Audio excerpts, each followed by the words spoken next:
It's Aara's kitchen Saturday morning. இன்றைக்கி வந்து ஒரு ஸ்பெஷல் டே என்னென்னு கடைசியாக சொல்கிறேன். சாம்பார் தான் வந்து லஞ்சுக்கு ப்ரிப்பேர் பண்ணியிருந்தேன்.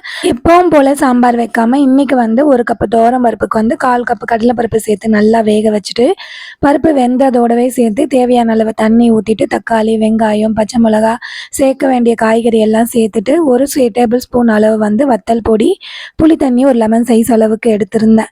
அது எல்லாமே சேர்த்து நல்லா கொதிக்க விட்டுட்டு தாளிச்சிட்டு கடைசியாக கொஞ்சமாக பெருங்காயம், ஒரு சின்ன துண்டு அளவு வெல்லம், கொத்தமல்லி இதெல்லாம் சேர்த்து இறக்கிட்டோன்னா சாம்பார் சூப்பர் டேஸ்ட்டாக இருக்கும். ட்ரை பண்ணி பாருங்கள். இன்றைக்கி ஸ்பெஷல் டே என்னென்னா 7th இயர் வெட்டிங் டே தான். ஹஸ்பண்ட் கேசரி மட்டும் போதும்னு சொல்லிட்டாங்க.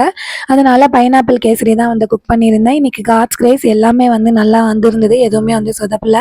இது கூடவே கேரட் பீன்ஸ் பொரியலும், டிஃபனுக்கு வந்து வெண்பொங்கல், உளுந்த வடை, காலிஃப்ளவர் ஃப்ரை இதை தான் வந்து குக் பண்ணியிருந்தேன். வீடியோ பிடிச்சிருந்தா லைக் அண்ட் சப்ஸ்கிரைப் பண்ணுங்கள். பாய்.